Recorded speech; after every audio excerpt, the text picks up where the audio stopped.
पवित्र आत्मा हा आम्हाला परमेश्वराकडून असलेला अभिषेक आहे. Praise the Lord. आणि हा अभिषेक यासाठी आम्हाला पाठवण्यात आलेला आहे. हा अभिषेक यासाठी आमच्यामध्ये राहतो. पण तो कसा आहे? खरा आहे, सत्य आहे तो. Praise the Lord. म्हणजे असत्याचा पण आत्मा ह्या जगामध्ये वावरत आहे. खोटा आत्मा सुद्धा ह्या जगामध्ये वावरत आहे. कारण सत्याचा आत्मा जर वावरतोय तो खोट्याचा आत्मा सुद्धा काय आहे? वावरतोय. पण तो वचन सांगते आपल्याला, तो प्रत्येक विश्वासणाऱ्यांमध्ये अभिषेक म्हणून राहायला आलेला आहे. Praise the Lord. हा अभिषेक म्हणजे हा आम्ही स्वतःच्या कृत्यामुळं या आम्ही स्वतःच्या चांगुलपणामुळं या रूढी परंपरांमुळं आम्ही चर्चला जातोय, प्रार्थना करतोय म्हणून हा अभिषेक आलेला नाही. तर येशूचा त्यावेळेस आम्ही तारणारा म्हणून स्वीकार केलेला आहे. त्या येशूचा तारणारा म्हणून स्वीकार केल्यानंतर जो आमचा त्याच्या महादयेनुसार, मागच्या वेळेस आपण पाहिलं, त्याच्या महादयेनुसार येशूच्या पुनरुत्थानामुळं आमचा नवीन जन्म झालाय. Praise the Lord. म्हणजे येशूचं पुनरुत्थान का झालं? तर आमचा नवीन जन्म व्हावा म्हणून. Praise the Lord. कारण ह्याच्यात आधी कुठलाही व्यक्ती मरणावरती विजय मिळवू शकत नव्हता, या शकला नाही का? कारण तो पूर्णतः नीतिमान नव्हता, तो पूर्णतः पापविरहित नव्हता. या त्याचं शरीर या रक्त निष्कलंक, पवित्र आणि देवाला ग्रहणीय असा यज्ञ म्हणून कुठलाही मनुष्य अर्पण करू शकत नव्हता. कारण नीतिमान कोणी नाही नव्हता या जगामध्ये, एकही नाही असं वचन सांगते. आणि म्हणून या कारणासाठी आपला एकुलता एक पुत्र यासाठी राखून ठेवला की त्याचं शुद्ध, पवित्र, निष्कलंक रक्त आणि त्याचं निर्दोष असं शरीर जे आहे ना, पापविरहित आणि निर्दोष शरीर तुमच्या माझ्यासाठी अर्पण्यात आलं. आणि त्याच्या अर्पणाद्वारे आणि पुनरुत्थानाच्या द्वारे आमचा जो आत्मा आहे ह्याचा नवीन जन्म झाला. Praise the Lord.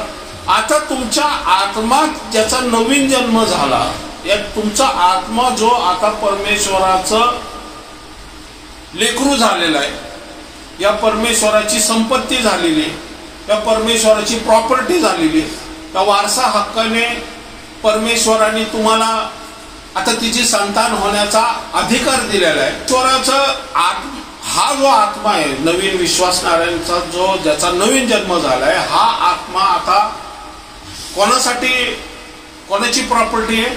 हा देवाची प्रॉपर्टी आहे. आणि सैतान या आत्म्याला आता टच करू शकत नाही. सैतान ह्या आत्म्यामध्ये सैतानाला ह्या आत्म्यामध्ये वावरण्यास मज्जाव करण्यात आलेला आहे. कशामुळं? कारण आता सैतानाच्या मरण आणि अधोलोकाच्या किल्ले आता कोणाकडे आलेले आहेत? येशूकडे आलेले आहेत त्याच्या पुनरुत्थानामुळे. आणि सैताना हे जे सैतानाच्या मालकीचं होतं ते आता कोणाच्या नावावरती झालेले? येशूच्या नावावरती झाले. म्हणून स्वर्ग आणि पृथ्वी खालचं संपूर्ण अधिकार आता येशूला प्राप्त झालेले.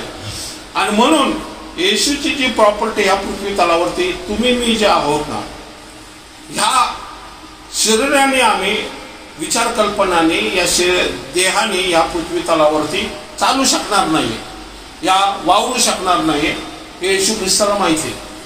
म्हणून येशू ख्रिस्त काय म्हणतो? मनुष्याचा पुत्र. म्हणतो मनुष्याचा पुत्र स्वतःहून काही करू शकत नाही. मनुष्याचा पुत्र म्हणजे कोण? येशू ख्रिस्त स्वतः. ज्यावेळेस तो मनुष्य बनून या पृथ्वीवरती येतो त्यावेळेस तो म्हणतो मनुष्याचा पुत्र स्वतःहून काही करू शकत नाही, जोपर्यंत त्याला पवित्र आत्मा त्याच्यामध्ये येत नाही, वास करत नाही आणि परमेश्वराकडून असलेलं सामर्थ्य आणि ज्ञान देत नाही, तोपर्यंत देवाची इच्छा कळवत नाही, तोपर्यंत मनुष्याचा पुत्र सुद्धा काही करू शकत नाही. हे त्याला माहिती आहे. कारण येशू ख्रिस्ताला जशी पवित्र आत्म्याची गरज होती तसे विश्वासणाऱ्यांना, प्रत्येक पृथ्वीवरच्या माणसाला पवित्र आत्म्याची गरज आहे हे येशूला माहिती होतं. कारण जुन्या करारामध्ये पवित्र आत्मा हा माणसाच्या आत्म्यामध्ये राहू शकत नव्हता. कारण जुन्या करारामध्ये कुठल्याही मनुष्याचा आत्माचा नवीन जन्म झाला नव्हता. कळते तुम्हाला? आत्म्याचा नवीन जन्म होणं म्हणजे त्या आत्म्याला पुनरुत्थानाचं सामर्थ्य प्राप्त होणं. कळते तुम्हाला? म्हणजे आमचा आत्मा जो आहे, आमचं शरीर झोपी जाणार आहे, पण आमचा आत्मा हा त्याच वेळेस परमेश्वराकडे स्वर्गात जाणार. ह्याला म्हणतात पुनरुत्थानाचं सामर्थ्य. म्हणून येशू ख्रिस्त म्हणतात पुनरुत्थानाने जीवन मीच आहे आणि माझ्यावर विश्वास ठेवणारा हा शारीरिकरित्या मरेल पण स्पिरिच्युअलिरित्या कधी मरणार नाही. आणि हे केवळ येशूच्या त्या क्रूस खांबाचा जो करार त्यांनी पूर्ण केला, आपल्या स्वतःच्या शरीराने रक्ताने जे प्रभू भोजन आपण खातो त्यांनी जो पूर्ण केला, तो येशू ख्रिस्त काय म्हणतो, म्हणतो की माझ्या स्मरणार्थ का करा हे, की तुम्हाला जाणीव व्हावी की तुम्ही पुनरुत्थान असलेली देवाची मुलं आहात. त्यामुळे या जगाच्या जगाची जे अटी आहेत, या जगाच्या जी बंधन आहेत, या जगाचं जे मर्यादा आहे ना, या मर्यादेच्या बाहेर तुम्ही गेलेला आहे. कारण तुम्ही मृत्यूवरती विजय मिळवलेला आहे. Praise the Lord. बरोबर आहे ना? तुम्ही मृत्यूवरती विजय मिळवलाय. पहा, स्वर्गारोहणामध्ये तर आपण ह्या मर्त्य देहाने आपण स्वर्गारोहण निघून जाणार. म्हणून तो करंथीकरास पत्रामध्ये म्हणतो की अरे मृत्यू, करंथीकरास याचा 15वा अध्याय, आपण सर्वच महानिद्रा घेणार नाही. म्हणजे याचा अर्थ, महानिद्रा याचा अर्थ काय? मरणार नाही आपण सर्वच. बरोबर आहे ना? हा, तो एक रहस्य सांगतोय, एक सिक्रेट सांगतोय तुम्हाला मी. हा, तरी आपण सर्वजण बदलून जाऊ. तो आपण बदलून जाऊ. कोण बदलून जाणार आहे? जे महानिद्रा घेणार नाहीत ते. जे महानिद्रा घेणार नाहीत ते बदलून जातील. जे महानिद्रा घेणार आहेत ते पुनरुत्थान होतील. पण जे महानिद्रा न घेणारे या जे मरणार नाही ते बदलून जातील असं म्हटलेलं आहे.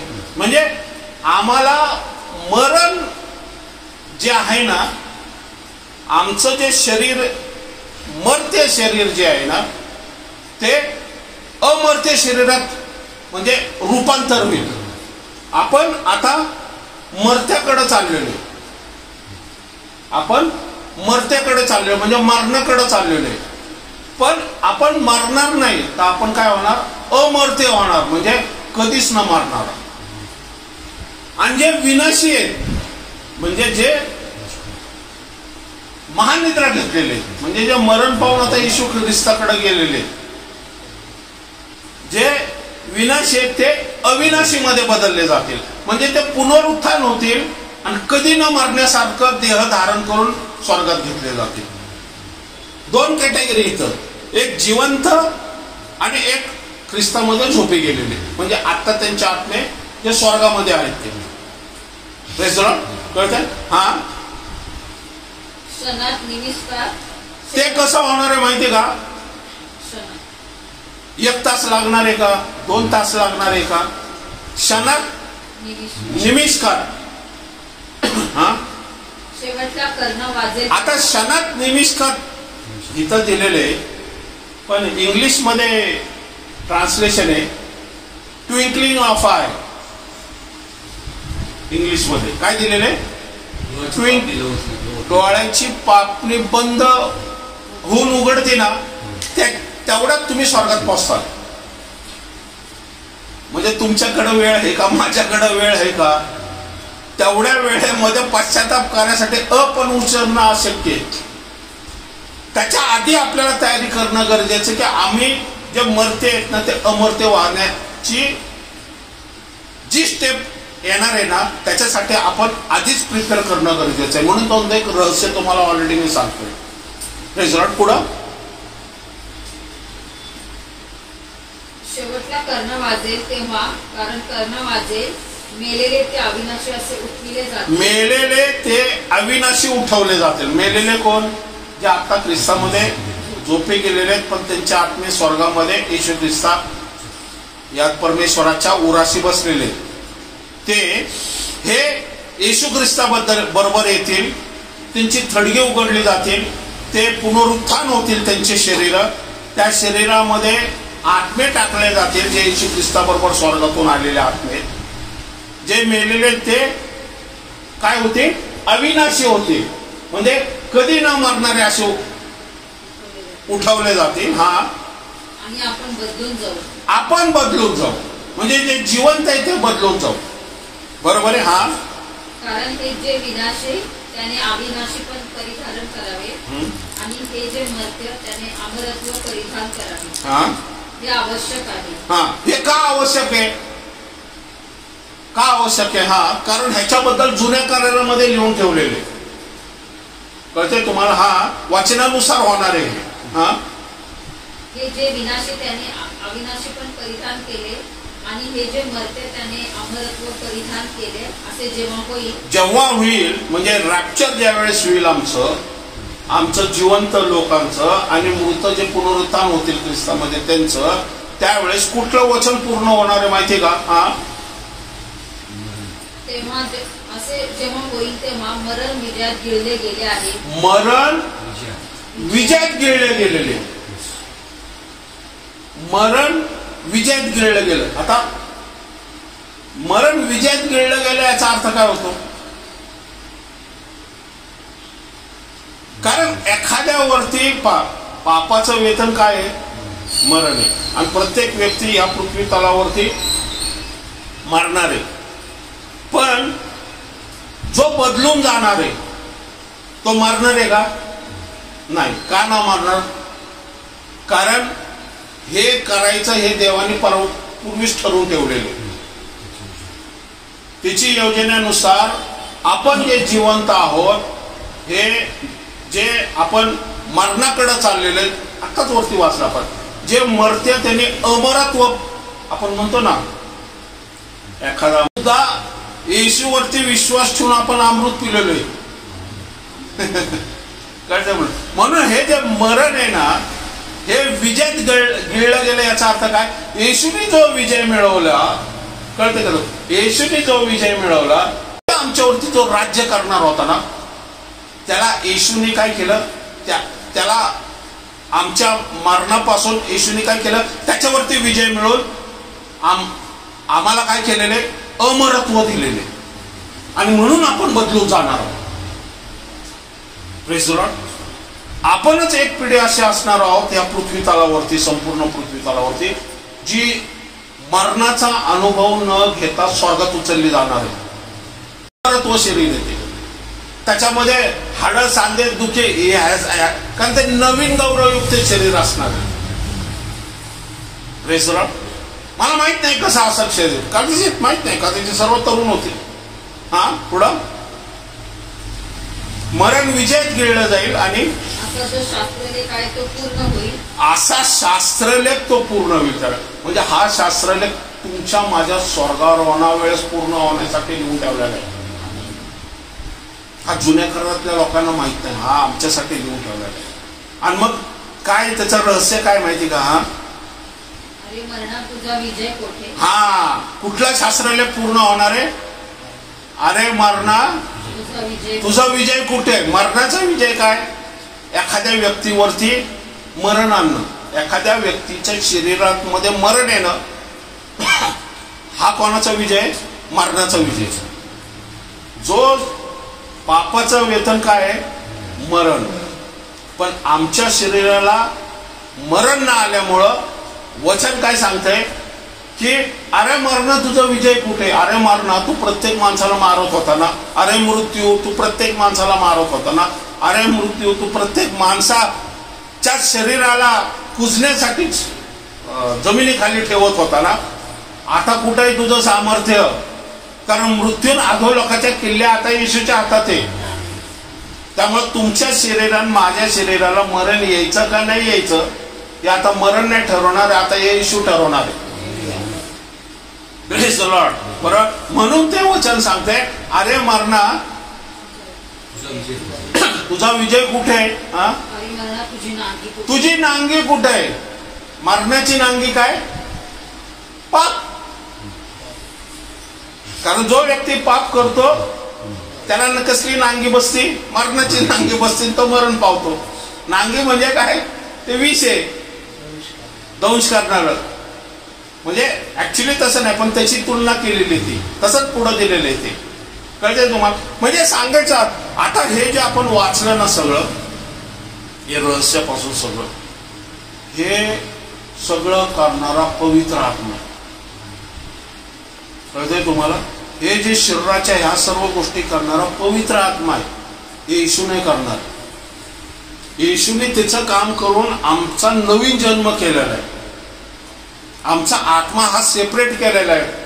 आता आमच्या आत्म्यावरती देवाचा शिक्का मारण्यात आलेला आहे. आणि ज्याच्या शरीरावरती देवाचा शिक्का मारण्यात आलेला आहे पवित्र आत्म्याचा, तोच आत्मा तुमचं माझं मर्त्य शरीर अमर्त्य करेल. कळते? ज्याच्यावरती पवित्र आत्म्याचा शिक्का आहे त्याच मर्त्य शरीर अमर्त्य होईल. ज्याच्या आत्म्यावर पवित्र आत्म्याचा शिक्का आहे त्याचं विनाशी शरीर अविनाशी होईल. म्हणून पवित्र आत्मा हा आत्ताच नाही, तो पुढं पण सार्वकालिक जीवनासाठी सुद्धा महत्वाचा आहे. आणि म्हणून येशू ख्रिस्ताने ह्या पवित्र आत्म्याला माणसाच्या आत्म्यामध्ये राहण्यासाठी पाठवलेले. तो आमच्या शरीरामध्ये राहत नाही, आमच्या जीवामध्ये राहत नाही, पण आमच्या आत्म्यामध्ये राहतो. पण आत्म्यामध्ये राहिलं तरी आमचं जे शरीर आहे हे देवाचं मंदिर आहे. कारण त्याच्यामध्ये देवाचा आत्मा वास करतो. पण तो आत्मा कुठं राहतो? आत्म्यामध्ये, माणसाच्या आत्म्यामध्ये राहतो. पण माणसाचं शरीर जीव काय आहे? हा मंदिराचाच बाहेरचा भाग आहे. पण मंदिरामध्ये 3 भाग आहेत. एक अंगण, दुसरं पवित्र स्थान, तिसरं परम पवित्र स्थान. आपल्या शरीराचे किती भाग आहेत? कुठलं? शरीर काय? अंगण. जीव काय? पवित्र स्थान. आत्मा काय? परम पवित्र स्थान. मग आत्मा कुठं आता आलेला आहे?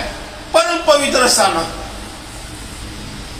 जुन्या करारामध्ये आत्मा जो असायचा, देवाचा आत्मा, हा परम पवित्र स्थानामध्ये पडद्याच्या पाठीमाग त्या दयासनावरती विराजमान असायचा. तिथं अभिषेक असायचा. आणि याजक, महायाजक वर्षातून फक्त एकदाच पश्चातापाच्या सणाला आतमध्ये एंट्री करायचा आणि रक्ताचे शिंपडण करायचा स्वतःच्या पापासाठी आणि मनुष्याच्या, इस्रायल राष्ट्रांच्या पापासाठी. आणि मग त्यावेळेस त्यांची पाप माफ केली जायची. पण येशूने जे अर्पण कधी न नाश होणार अशा देवाच्या मंदिरामध्ये जाऊन आपल्या रक्ताचं अर्पण केलं. आणि त्यांनी काय केलं? ते रक्त स्वर्गात शिंपडल्यामुळं, या परमेश्वरासमोर मांडल्यामुळं, ज्या आत्मे स्वर्गामध्ये एंट्री करू शकत नव्हते जुन्या करारातले, ज्या आत्म्यांना अजूनपर्यंत नवीन शरीर प्राप्त झालं नव्हतं, कारण पुनरुत्थानातला प्रथम फळ अजून कोणी झाला नव्हता. कळते तुम्हाला? तर परमेश्वराने काय केलं? येशूचं स्वर्गात ज्यावेळेस रक्त घेऊन येशू गेला त्यावेळेस परमेश्वराने त्याचा पवित्र आत्मा पृथ्वीवरती पाठवला आणि सुखलोकातून विनाशी शरीर अविनाशी केले. आणि मग थडी उघडली जुन्या करारामध्ये आणि अनेक लोकांना इस्रायलमध्ये दिसले आणि रॅप्चर होऊन स्वर्गामध्ये परमेश्वराच्या उराशी निघून गेले. म्हणजे येशूचं पुनरुत्थान केवळ आमचाच नवीन जन्म नाही, तर जुन्या करारातल्या लोकांना सुद्धा विनाशी शरीराला अविनाशी शरीर प्राप्त झालं. का झालं? कारण आता मरण अधोलोकाच्या किल्ले जे आहेत येशूकडे, त्यामुळे आता त्यांना पुनरुत्थानापासून कुणीच रोखू शकणार नाही. कारण पुनरुत्थान आणि जीवन जो होता त्याने आपलं कार्य पूर्ण केल्यामुळं संपूर्ण जुना करार हा संपला आणि मग येशूच्या रक्ताने नवीन करार सुरू झाला. नवीन करार केला आणि जुना करार नाहीसा झाला. नवीन कराराचे अस्तित्व आलं आणि ह्या नवीन कराराद्वारे केवळ नवीन करारातले म्हणजे येशू ख्रिस्तानंतर असलेलेच मानव जात नाही, तर आदमापासून येशू ख्रिस्तापर्यंत जे कोणी होतं सुखलोकामध्ये अब्रामाच्या उराशी होते, आत्म्याने होते फक्त. कारण त्यांचं शरीर कुठं होतं? ऑलरेडी जमिनीमध्ये संपलं होतं. सगळे सुखलोकात वाट बघत होते आपल्या पुनरुत्थानाची. आणि मग येशूच्या पुनरुत्थान ज्यावेळेस येशू ते रक्त घेऊन गेला आणि ज्यावेळेस त्या येशूने परमेश्वरा स्वर्गीय स्थानामध्ये रक्त स्वतःच शिंपडलं, त्यावेळेस परमेश्वराने काय केलं? पवित्र आत्म्याला जुन्या करारातल्या लोकांना पुनरुत्थान केलं आणि परमेश्वराच्या उराशी सगळे गेले. पण विश्वासणाऱ्यांना आता सुखलोकात जायची गरज नाही. त्यांच्या आत्मेवरती डायरेक्ट पवित्र आत्म्याच्या शिक्का मारल्यामुळं ही प्रॉपर्टी ख्रिस्ताची आहे, ती स्वर्गात निघून जाईल. ज्यावेळेस विश्वासणारा इथं झोपी जातो, डोळे बंद होतात, त्याच्यामधून आत्मा निघतो, देन अँड देअर देवदूत येतात त्याला स्वर्गात घेऊन जातात. एका क्षणात ट्विंकल ऑफ आय. तुमचं एक सेकंड तुम्ही बघता स्वतःचे शरीर सोडलेल्या, दुसऱ्या सेकंदात तुम्ही येशू समोर उभे असतो स्वर्गाच्या दाराच्या तिथे. हे बुद्धीने समजण्याची गोष्ट नाहीये, ही आत्मेने समजण्याची गोष्ट आहे. आणि म्हणून पवित्र आत्मेचं यासाठी महत्व आहे. आणि तो तुम्हाला शिकवतो. पवित्र आत्मा तुम्हाला शिकवतो. आता एक गोष्ट लक्षात ठेवा, जर पवित्र आत्मा ज्यावेळेस रॅप्चर होईल ना, ज्यावेळेस रॅप्चर होईल त्यावेळेस पवित्र आत्मा आमच्या शरीराला बदलून टाकल, आता जसं आपण वाचलं त्याप्रमाणे. आणि संपूर्ण मंडळी या पृथ्वी तळावरून स्वर्गात घेतली जाईल. परराष्ट्रीय लोक आणि कोणी ज्यूज असतील ज्यांनी येशू ख्रिस्ताचा तारणहार म्हणून स्वीकार केला ते सुद्धा, आणि जे येशूच्या नावात मरण पावले ते सुद्धा काय होणार आहे? पुनरुत्थान होतील आणि येशूकडे जातील. पण त्याच्यानंतर तो पवित्र आत्मा हा परराष्ट्रीयामधून हा इस्रायलकडे निघून जाईल. 1,44,000 मध्ये ज्यांच्यावरती शिक्का मारण्यात येणार आहे.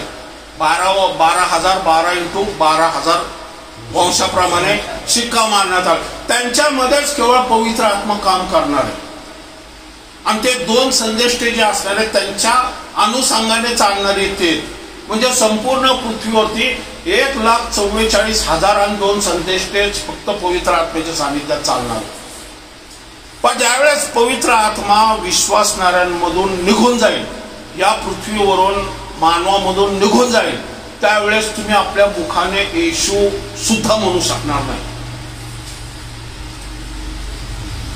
माहितीये तुम्हाला, मी आत्ता इथं उभा आहे आणि मी जर पवित्र आत्मा आत्ता इथून सगळ्यांमधून निघून गेला ना, तर मी बायबल बद्दल शिकू शकणार नाहीये आणि येशू बद्दल सुद्धा साक्ष सांगू शकणार नाही. आणि वाचनातलं गहन हे वाचनातली जी फोड आहे ना, मी करू शकणार नाहीये. का? कारण ते करणारा सर्व पवित्र आत्मा आहे. तो माझ्या मुखालाच वाणी देतो आणि मी मग शिकवतो. आणि तुम्ही काय ऐकता माहिती का? कारण तुमच्यात पवित्र आत्मा आहे. जो पवित्र आत्मा तुम्हाला ऍज तो मी शिक्षक म्हणून पवित्र आत्मा माझ्याकडून शिकवतो तुम्हाला, तुम्ही स्टुडंट म्हणून पवित्र आत्मा तुम्हाला काय करतो? तो तुम्हाला शिकवतो स्टुडंट म्हणून. बरोबर आहे? आणि म्हणून तुम्ही ऐकताय आणि ऐकून तुम्हाला काय होतं? त्या वचनाचा उलगडा होतो आणि मग तुम्हाला कळतं की परमेश्वराने ह्या पृथ्वी तळावरती केवळ येशू ख्रिस्ताच्या द्वारे नाही, तर त्याचा जो पवित्र आत्मा आमच्यामध्ये पाठवलेला आहे, त्याच्याशिवाय ह्या पृथ्वीवरती जगणं अशक्य आहे. म्हणून तो म्हणतो, त्यांनी जर आपलं मन आपल्याकडे घेतलं आणि आपला आत्मा जर परत घेतला ना, या पृथ्वीचा नाश होईल. ज्यावेळेस नवीन आकाशात नवीन पृथ्वी होईल ना, त्यावेळेस काय होईल पहा. नोहाच्या काळात काय झालं, परमेश्वराच्या मनाला, चित्ताला म्हटलेले, परमेश्वराच्या चित्ताला हे काढ, उत्पत्ती याचा संवाद आहे, पण तिथे एक सिक्रेट लपलेले, ते नीट कळत आपल्याला कळायला पाहिजे. संवाद आहे 4थं वचन. त्या काळी भूतलावर महाकाय होते. पुढे देवपुत्र मानव कन्यापाशी गेले, तेव्हा त्यास पुत्र झाले. ते प्राचीन काळचे महावीर असून नामांकित पुरुष होऊन गेले. पृथ्वीवर मानवाची दृष्टी फार आहे. त्यांच्या मनातील येणाऱ्या विचारांच्या सर्व कल्पना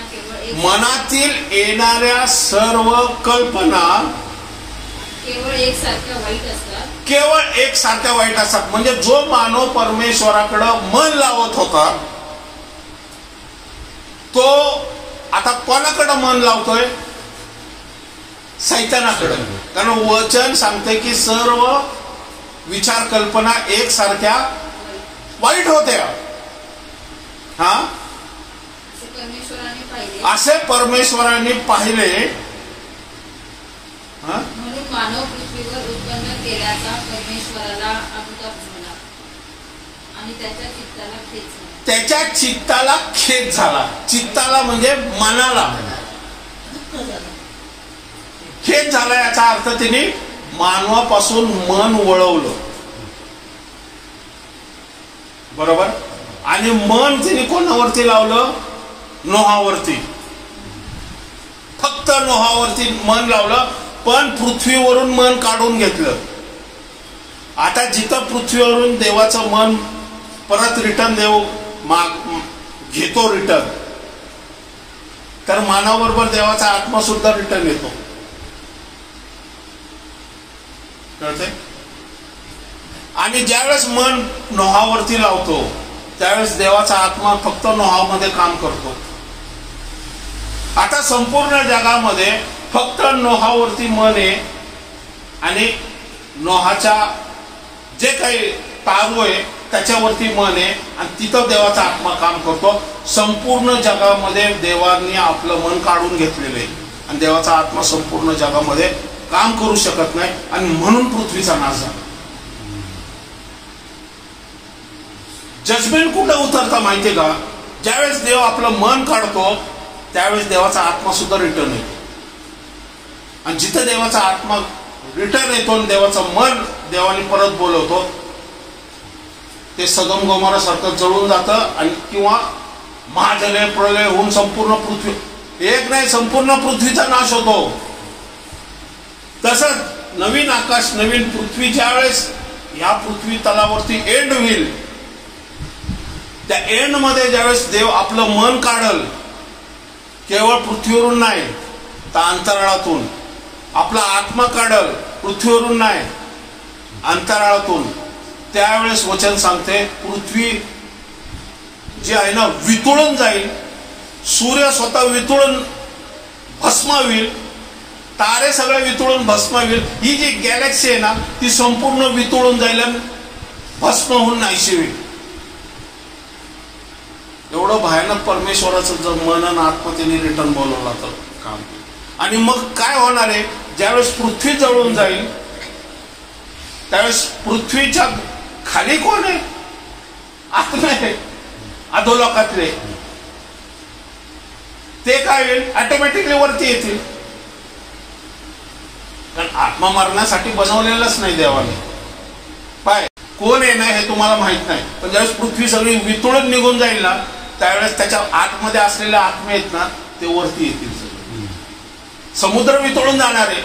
जर संपूर्ण एवढी उष्णता वाढणार आहे की सगळंच वितळून जाणार आहे. म्हणजे पृथ्वीचा जो क्रस्ट आहे, हे डांबर पितळ हे जे आहेत ना, त्या पृथ्वी जी आहे ना वितळून जाईल. म्हणजे टेम्परेचर किती प्रमाणात जाणवतं. सूर्य वितळणार आहे म्हटल्यावरती बघा तुम्ही, विचार केलाय कधी आपण?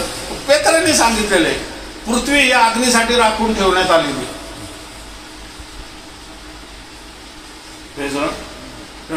हे पुढं भयानक, हे सर्व पवित्र आत्मेचे काम आहेत. पवित्र आत्मा. आणि तो जो आत्मा आहे, देवाचा तो जो आत्मा आहे ना, तो तुमच्या माझ्यामध्ये राहण्यासाठी आलेला आहे. म्हणून मी तुम्हाला पवित्र आत्म्याचं वर्णन का करतो, कारण पवित्र आत्मा आहे म्हणून ही सृष्टी टिकून आहे, पवित्र आत्मा आहे म्हणून ही पृथ्वी टिकून आहे, पवित्र आत्मा आहे म्हणून ही गॅलेक्सी म्हणजे सूर्यापासून ते पार ते माहित नाही कितीतरी मिल्की वे म्हणतात, ते सूर्यासारखा असे हजार असे गॅलेक्सी आहेत म्हणतात, नभोमंडळी माहित नाही त्यांना किती आहेत. ते सर्व पवित्र आत्म्यामुळं अजून काम करतात ते जसजसं, आणि कारण देवाने मन लावलेले. पण एक गोष्ट लक्षात ठेवा, देवाला ह्याच्यामध्ये इंटरेस्ट नाहीये. देवाने मानवावरती मन लावलं म्हणून हे सर्व जिवंत आहे. आणि त्यातल्या त्यात तुम्ही मी जिवंत आहे म्हणून ही पृथ्वी जिवंत आहे. कारण विश्वासांवरती मन लावलंय, ख्रिस्तावरती. ख्रिस्ताने त्याची घेतलेली लेकरं, ह्या लेकरं ह्या पृथ्वीवरती, म्हणून हे जग चाललंय. आजचे दिन विश्वासणाऱ्यांमुळे ही पृथ्वी आहे. आता अँटिक्राइस्ट कधीच आला असता बाबा. हे जगातले अधिपती मोठे सरदार यांना कळणार नाही की जोपर्यंत ही तंतना विश्वासणारे म्हणून गब्बर येत नाही. विश्वासणारे निघून गेले ना की गब्बर यायला वेळ लागणार नाही, आणि तो येणारच आहे. आणि पळता बोई थोडी होणार आहे त्यावेळेस. आणि तुम्ही म्हणता माझ्या बुद्धीनं माझ्या शक्ती सामर्थ्याने करू बघा, कारण त्यावेळेस अधोलोक उघडणार आहे आणि सैतानाचे सर्व बंद असलेले जे आत्मे आहेत ना ते पृथ्वीवरती येणार आहे. आणि ते सैन्याच्या सैन्य असं येणार आहे, त्यांना पॉवर आणि ऑथॉरिटी मिळणार आहे पृथ्वीवरती. अवघड होणार आहे तो माणूस. ज्यावेळेस तुमच्यातून पवित्र आत्मा निघून जातो, एखादा अशुद्ध शक्ती पकडलेली व्यक्ती तुम्ही बघता, त्यावेळेस अशुद्ध शक्ती पकडलेली व्यक्ती असते ना, तो काय बोलतो, काय विचार करतो आणि काय वागतो ना, ते त्याला कळत नाही. का? कारण त्याचं सेन्सेस आणि त्याची बुद्धी आणि त्याची शारीरिक वर्तणूक ह्याच्यावरती पण त्या आत्मेने ताबा घेतलेला असतो. कारण तो अशुद्ध आत्मा त्याच्या शरीरामध्ये नसतो, त्याच्या आत्म्यामध्ये बसलेला असतो आणि त्या आत्म्यामध्ये तो कंट्रोल करत असतो. त्यामुळं तुम्ही त्या शरीराला किती मारा, झोडा, काही करा, त्या बिचाराला त्रास होईल. कारण तो आत्मा त्या आत्म्यात बसलेला आहे, त्याच्या शरीरामध्ये बसलेला नाहीये. आणि तो त्या आत्म्याला, तो आत्मा जो आहे ना, तो त्या संपूर्ण शरीराला कंट्रोल करतो. म्हणून तो म्हणतो ना, दुखणी करत तो का हा अग्नीत टाकतो, त्याला तो विस्तवात टाकतो, त्याला छळतो, मारतो. तो नाही का एक बाप येशू ख्रिस्ताला म्हणतो.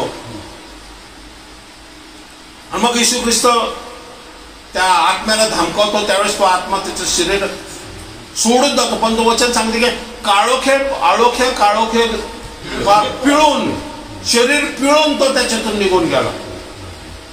असं शरीर पिळतो तो. आता पिळणं म्हणजे काही सोपी गोष्ट आहे का? ते ज्याला म्हणतो कापड पिळल्यासारखं माणसाला पिळतो सैतान. ही अधोगती मनुष्याची आहे. जर एखादा आत्मा एखाद्या मनुष्यामध्ये शिरला तर, म्हणजे विश्वासणारे त्यांच्या आत्म्यामध्ये सैतानाचा आत्मा कधीही शिरू शकत नाही. हा त्याच्या विचार कल्पनामध्ये तो गोळ घालल. का? कारण तो व्यक्ती त्याप्रमाणे चालत नसला तर. ओके, आता आपण पाहूया की हा जो पवित्र आत्मा आहे तो त्याप्रमाणे शिकवतो म्हणून म्हटलेलं आहे. 2 कोरिन्थ्याचा 10 अध्याय 3 आणि 5 ही वचनं. देहाने चालणारे आहोत. कोण देहाने चालणार आहोत? विश्वासणारे. आम्ही देहाने चालणारे असून सुद्धा आपण जो देह स्वभाव आहे, या जसं जगातले लोक युद्ध करतात त्याप्रमाणे आपण युद्ध करत नाही. कारण आमच्या विरुद्धांची शस्त्रे दैहिक नाही तर आमच्या युद्धाची युद्धाची शस्त्र, आता आमची जी शस्त्र आहेत ही दैहिक शस्त्र नाहीये. AK-47 तलवार, बर्ची, तोप, फायटर प्लेन अशी ही आपली शस्त्र नाहीयेत. दैहिक शस्त्र नाहीये शत्रूवरती अटॅक करण्यासाठी. तर तटबंदी जमीनदोस्त करण्यास, तटबंदी, जी तटबंदी आमच्या विचार कल्पनामध्ये सैतानाने पेरलेली, या जन्मापासून आमच्यामध्ये राहिलेली काय आहे? राग आहे, लोभ आहे, मोह आहे, मत्सर आहे, चोरी आहे, जारकर्म आहे, द्वेष आहे, निराशा आहे, दुःख आहे, गलबला आहे, या सर्व कलह आहे, भेद आहे, मत्सर ज्याला म्हणतो, ज्या गोष्टी आहेत या सर्व काय आमच्या विचार कल्पनामध्ये सैतानाने केलेली काय आहे? तटबंदी येते. म्हणजे त्या विचार कल्पना परिस्थितीनुसार आमच्यामध्ये काम करतात. म्हणजे जर एखादा व्यक्ती जर आम्हाला काय बोलला, आमच्या विरुद्ध काय बोलला, तर आम्हाला काय येतो? राग येतो. पण हा राग कुठून येतो? या दुःख वाटतं, या त्याचा द्वेष करतो आपण, या आपण अंगावरती चाल करून जातो. काय? कारण ऑलरेडी लहानपणापासून तो जो स्वभाव आहे आम्ही तटबंदी म्हणून आमच्या विचार कल्पनामध्ये. तटबंदी याचा अर्थ काय माहिती का? ती एक वीट ठेवलेली, विटावर वीट, विटावर वीट, विटावर वीट, म्हणजे त्याचा बुरुज झालेला आहे आता. आणि सैतान काय करतो? त्या बुरुजाच्या पाठीमागून तुमच्यावरती हल्ला करतो. पहा, एखादा किल्ला असतो, त्या किल्ल्याच्या बुरुजावरती काय असतं? तोफगोळा असतो, नाही का? काय म्हणतो तर तोफ असते. पण तुम्हाला त्या तोफगोळ्याला त्या व्यक्तीला मारता येत नाही का? कारण पूर्ण तो तटबंदीच्या आतून तो तुम्हाला फायर करतोय. मग तुम्हाला काय करावं लागेल? ती तटबंदी उद्ध्वस्त करावं लागेल. मग तुम्हाला काय करावं लागेल? इथून असा एक तोफगोळा टाकावा लागेल जो जाऊन ती जी तटबंदी आहे ना त्यालाच भगदाड पाडेल, ती तटबंदी सगळी ढासळून खाली पडेल. आणि ती ढासळून खाली पडल्याबरोबर त्याचं ते तो पण खाली पडेल आणि तो पण खाली पडेल. म्हणजे ती तटबंदी उद्ध्वस्त होईल आणि तुमच्यावरती होणारा जो हल्ला आहे ना हा थांबला जाईल. कळतंय तुम्हाला? तसं सैतान काय करतो? आमचे जे मूळ स्वभाव आहेत ना, ही जी त्यांनी काय केलेली स्वतःची तटबंदी तयार केलेली आहे आणि त्या तटबंदीच्या पाठीमागं तो लपलेला आहे आणि त्या तटबंदीमधून तो मारा करतोय आपल्या स्वभावाद्वारे, शरीराच्या स्वभावाद्वारे. राग आला की तो त्याला तसाच प्रतिसाद देतो. का? कारण ती तटबंदी जन्मापासूनच त्यांनी स्वतःच्या शरीरामध्ये ठेवलेली. तटबंदी जमीनदोस्त करण्यास, ती तटबंदी जमीनदोस्त करण्यास ती देवाच्या दृष्टीने समर्थ आहे. नाही, परत एकदा वाच. युद्धाची शस्त्रे दैहिक नाही तर तटबंदी जमीनदोस्त करण्यास ती देवाच्या दृष्टीने समर्थ आहे. तटबंदी जमीनदोस्त करण्यास देवाच्या दृष्टीने समर्थ आहे. म्हणजे ही जी तटबंदी सैतानाने बांधलेली ती देव नष्ट करू शकतो. तर्क वितर्क व देवविषयक ज्ञानाविरुद्ध, तर्क वितर्क आणि देवाच्या ज्ञानाविरुद्ध. देवाच्या ज्ञानाविरुद्ध काय आहे? देवाचं ज्ञान काय सांगते? विश्वास ठेव. आपण काय म्हणतो? विश्वास ठेव. देव म्हणतो प्रीती कर, आपण काय करतो? राग करतो. तर्क वितर्क, तर्क वितर्क विल का? नाही विल का? बरोबर. देव करण्यास समर्थ आहे का? नाही करणार. देवा त्या मिसरमध्येच पाया होता, बिर्याणी होती, कटलेट होते, कांदा होता, लसूण होता आणि काय म्हणतात त्याला सलाड पण मिळत होतं. इथं नुसतं मन्ना कुरकुर कुरकुर कुरकुर कुरकुर. देवाविरुद्ध तर्क वितर्क करत बसणं. अरे तुमची बुद्धी किती? तुम्ही देवाला, परमेश्वराला, आता हा मन्ना कुठून पडतोय तुम्हाला माहिती का? देवदूत खातात तो मानना तुम्हाला मिळतोय. जगामध्ये कुठे नाही परमेश्वर तुमच्याकडे त्या अरण्यामध्ये देतोय. खडकातून पाणी मिळतंय. तांबडा समुद्र तो बघून तुम्ही आलाय. 430 वर्षाच्या गुलामगिरीमधून फटके खाऊन खाऊन खाऊन पाठी तुमच्या त्या घोड्यासारख्या झाल्या होत्या. आता तुम्ही अरण्यामध्ये आरामात झोपताय, डुलताय. काय त्यांना काय काम आहे का? काही काम नाहीये. कारण काम कशाला करायचं? खायला. पण खाणं सगळं देव देतोय. आरोग्य देवाकडून आहे, कपडे देवाकडून आहे, जोडे पण झिजत नाहीये. बरं, त्यातल्या त्यात एअर कंडिशन पण आहे. सकाळी मस्त छाव, बरोबर, आणि रात्री LED लाईट, हॅलोजन लाईट. अजून काय पाहिजे? बरोबर, मशाल पेटवायची गरज नाही का? आत्म्याचा तो अग्निस्तंभच आहे तेवढा. रिझल्ट एवढा परमेश्वर उपलब्ध करून सुद्धा तर्क वितर्क, बरोबर आहे, आणि देवाच्या ज्ञानाविरुद्ध जर आपण गेलो ना, तर मग ही तटबंदी तोडण्यासाठी आपण समर्थ असणार नाही. म्हणून तर्क वितर्क न करता देवा विरुद्ध जे ज्ञान आहे ना, ते ज्ञान वचनाने देवाविरुद्ध ज्ञानाला जमीनदोस्त करायचं. आपण पुढं ज्ञानाविरुद्ध उंच उभारलेले असे सर्व काही पाडून टाकून, उंच उभारलेले असे सर्व काही पाडून आम्ही प्रत्येक कल्पना अंकित करून, म्हणजे प्रत्येक कल्पना जी येते ना आमच्या मनामध्ये. आता एखादा, परत मी सांगतो, एखादा रागाने आमच्या अंगावरती धावून आला, तर आम्ही काय करतो? ही तटबंदी जी आहेत ना, ही प्रथमतः देवाच्या ज्ञानाविरुद्ध आहे. का? त्यांनी राग केला की आपण पण राग करणार, त्यांनी राग केला की आपण द्वेष करणार, त्यांनी राग केला की आपण त्याच्यावरती चालून जाणार.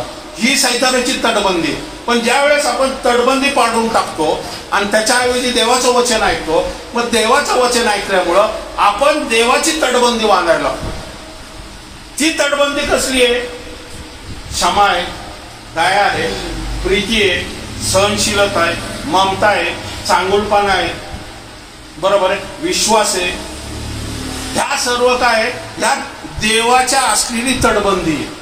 म्हणून म्हणतो सर्व विचार कल्पना अंकित करून येणाऱ्या रागाला आम्ही काय करतो? जो समोरचा व्यक्ती राग करतो ना, आम्ही त्याला क्षमेने प्रतिसाद देतो. आणि मग देवाविरुद्ध तो जो आमच्या अंगावरती चाल करून आलेला आहे, या सैतान, देवाविरुद्ध म्हणजे कोण? सैतान. सैतानाच्या विचारांनी जो आमच्या अंगावर चाल करून आला, त्याला आम्ही काय करतो?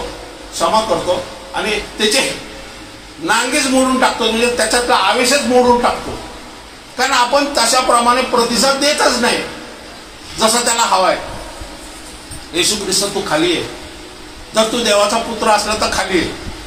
तो काय करतो? चिडवतोय त्याला, येशू ख्रिस्ताला. पण येशू ख्रिस्ताला स्वतः माहिती आहे की मी कोण आहे. उलट तो म्हणतो बापा यांना क्षमा कर. का?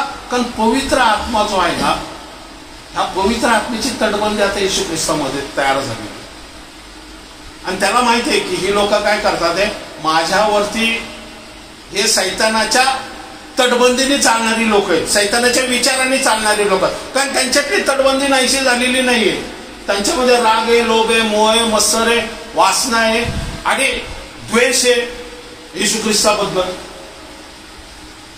ते तटबंदी ढासळण्यासाठी सक्षम नाही आहेत ते, तर त्यांनी अटॅक करतात विश्वास न आल्यावरती. येशू काय करतो? क्षमेने ती तटबंदी रोखून देतो. बापा यांना क्षमा कर. संपलं. काय करतात कळत नाही, त्यांना कळतच नाही आता ह्याच्या पुढे काय बोलावं. Praise the Lord. हे जे आहे ना, हे पवित्र आत्म्याच्या सानिध्यात ज्यावेळेस आपण चालू, देवाच्या आत्म्याच्या सानिध्यात चालू ना, तर आत्मा आम्हाला शिकवतो कुठं काय बोलायचं, कुठं काय बोलू नये. कबुतरासारखं सळसूद असायचं आणि सापासारखं चतुर कधी असायचं ना, हे देवाचा आत्मा आपल्याला शिकवतो. जर देवाचा आत्मा ला काम करण्यासाठी आम्ही वाव दिला. म्हणून फर्स्ट देवाच्या ची आमच्यासाठी मिनिस्ट्री. प्रथम तर तो आम्हाला सुधारायचा प्रयत्न करतो, आमच्यामध्ये काम करायचा प्रयत्न करतो, आमच्यामध्ये तडबंदी पाडण्यासाठी आम्हाला मदत करतो, आमच्यामध्ये प्रीती, क्षमा, सहनशीलता, विश्वास ही फळं उत्पन्न करण्यासाठी आम्हाला मदत करतो. पहा, एक गोष्ट लक्षात ठेवा की देवाची जो अभिषेक आहे ना, ह्या अभिषेकाबरोबर देवाचं वचन सुद्धा महत्वाचं आहे. वचन हे आमचं स्वभाव, मनाचं नवीनीकरण करून, तो म्हणतो ना विचार कल्पनाला काय करतो आम्ही, अंकित करतो. विचार कल्पना आम्ही अंकित या विचार कल्पनाला कंट्रोल कधी करू शकतो माहिती का आपण, ज्या वेळेस आपण देवाच्या वाचनाने मनाचं नवीनीकरण करू. की वचनामध्ये असं लिहिलेलं आहे, पहा येशू ख्रिस्ताला म्हणतो ना इथून उडी टाक, बरोबर, देवदूत झेलून धरतील. बरोबर आहे. येशू ख्रिस्त काय म्हणतो, वाचनात असं लिहिलेलं आहे, आपल्या पित्याची परीक्षा, देवाची या परमेश्वराची परीक्षा पाहू नकोस. तो वचन काय सांगते, स्तोत्रसंहिता 91 मध्ये काय की ठेच लागली असता सुद्धा देवदूत तुला झेलून धरतील म्हटलेले ना, त्यांनी तेच वापरलेले तिथं की इथून उडी टाक. वचनात दिले देवदूत तुला झेलतील. पण तो म्हणतो ते कधी, जर आणायसाठी मी अंधारात चाललोय आणि मला ठेच लागले तर देवदूत धरतील मला. पण मला धडधडीत दिसतंय की किल्ल्यावरून उडी टाकल्यावरती ही आत्महत्या आहे, ती मी नाही करणार. की देवा मी उडी टाकतोय, आता तुम्हाला झेल. आणि देव म्हणजे तू देवाची परीक्षा घेतोय. बरोबर. म्हणजे आपण काय करतो, ते काय म्हणतात, परमेश्वर काय म्हणतो अरण्यात की त्यांनी माझी परीक्षा घेतलेली, इस्रायल राष्ट्राने माझी परीक्षा घेतलेली की तू योग्य आहेस का द्यायला. अरण्यात तर आणले, पण आम्हाला सांभाळायला योग्य आहेस का, खडकातून पाणी काढशील का तू. परमेश्वराची परीक्षा, म्हणून तो म्हणतो ना महाराजच्या ठिकाणी माझी परीक्षा त्यांनी घेतली की देवा तू द्यायला सक्षम आहे का, तू करशील का. पण विश्वासाचा अर्थ काय होतो, विश्वासची व्याख्या जी आहे ना, विश्वास हा आशा धरलेल्या गोष्टीचा भरोसा आणि न दिसणाऱ्या गोष्टीची खात्री. म्हणजे विश्वास काय, विश्वासाची ती व्याख्या आहे. विश्वास कुठून येतो, देवाचं वचन ऐकून. विश्वास पाहून येतो, वचन ऐकून. वचन ज्यावेळेस आम्ही ऐकतो त्यावेळेस आमच्यामध्ये आशा निर्माण होती, होप निर्माण होती. होप म्हणजे कशी असते, होप म्हणजे भविष्याची गोष्ट, ती दिसत नाही. मला आता जसं ह्याच्या मिसेसला ताप आलेला आहे. आता होप काय ह्याची, तिला बरं व्हावं, तिने बरं व्हावं म्हणून, बरं आरोग्य मिळावं म्हणून ह्याची होप आहे. पण विश्वास कशावरती ठेवलाय त्याने, त्याला बसलेल्या फटक्याने मला आरोग्य प्राप्त झाले या वचनावरती विश्वास ठेवलेला आहे तिने. विश्वास हा वचनातून येतो. आशा काय आहे की आरोग्य मिळत, भरोसा. पण भरोसा काय, आशा काय माहिती का, आरोग्य मिळेल. पण आरोग्य मिळालेले का, नाही मिळाले. भरोसा काय माहिती का, जे वचन देवाने दिलेले, नीट लक्षात, जे वचन देवाने दिलेले, काय वचन दिलेले, त्याला बसलेल्या फटक्याने मला आरोग्य प्राप्त झाले. हे वचन पूर्ण करण्यास देव सामर्थ्यशाली आहे, सदृढ आहे आणि तो पूर्ण त्याच्यामध्ये क्षमता आहे की तो ते वचन पूर्ण करतो. बरोबर आहे. म्हणजे त्या वचनावरती, ते वचन देव करण्यास समर्थ आहे. हे जर तुम्ही आपल्या अंतःकरणामध्ये ठेवून जर प्रार्थना केली ना, तर रिझल्ट काय माहिती का, जी आशा आहे ना बरं होईल, ती खात्रीत रूपांतर होईल, लगेच आरोग्य मिळतं. आशा न दिसणारी पण खात्री दिसणारी. पण खात्री कधी येईल माहिती का? आम्ही वचनावरती जो सक्षम आहे ना, वचनानुसार चालणारा जो सक्षम आहे, दृढ आहे, या करण्यासाठी योग्य आहे, या करू शकतो, त्याला अंतःकरणामधून ज्यावेळेस आम्ही पुकारा करतो या बोलतो की देवा तुझ्या वचनात असं लिहिलेलं आहे, मी तुझ्यावरती विश्वास ठेवतो, मला हे पाहिजे, त्यावेळेस ते तुमच्यासाठी पूर्ण केलं जाईल. कळत आहे का तुम्हाला? ह्याला म्हणतात विश्वास. बरोबर. म्हणून वचन सांगते की जे दिसत नव्हतं, जे दृश्य नव्हतं, ते परमेश्वराने शब्दाने त्याला काय केलं, ते बनवलं. ही सृष्टी न दिसणाऱ्यातून उत्पन्न झालेली. झाडं होती नाही, पृथ्वी होती, म्हणजे जलचर होतं, डोंगर होते, प्राणी होते, पक्षी होते, आगाम हवा होती नाही. परमेश्वर मुखाने बोलत गेला, विचार कल्पनाने करत गेला. दिसत नव्हतं, बरोबर आहे, पण तो काय केला, त्यांनी बोललं आणि ते निर्माण झालं. तसंच आपण ज्यावेळेस मुखाने बोलतो ना, तर तुमची मर्त्य वस्तू सुद्धा जिवंत होऊ शकते. कारण आपण अशा देवावरती विश्वास ठेवतो जो सर्व करण्यास सक्षम आहे. म्हणून देवाचे आपण गौरव मानायला पाहिजे. परमेश्वराचे सर्व मान महिमा गौरव देऊ आपण. आजच्या वचनाद्वारे त्याने आशीर्वाद केले. म्हणून पवित्र आत्मेची मिनिस्ट्री प्रथमता आपण पुढच्या वेळेस अजून शिकूया. 2 गट आपण घेणार आहे की परमेश्वराच्या आत्म्याला खिन्न करणं आणि परमेश्वराच्या आत्म्याला विझवणं. याला खिन्न करण्याला आपण ग्रीव म्हणतो आणि विझवण्याला क्विंच म्हणतो. हे काही प्रकार आहेत ना, हे आपण समजून घेऊया, ज्या आपल्या जीवनामध्ये आपल्याला उपयोगी पडते. म्हणून पवित्र आत्म्याची मिनिस्ट्री प्रथमतः आपल्या शरीरासाठी आहे. ज्यावेळेस आपण शरीरामध्ये ते काम होतं ना, त्यावेळेस मग आपण दुसऱ्या लोकांसाठी सुद्धा काम करतो. प्रार्थना करू.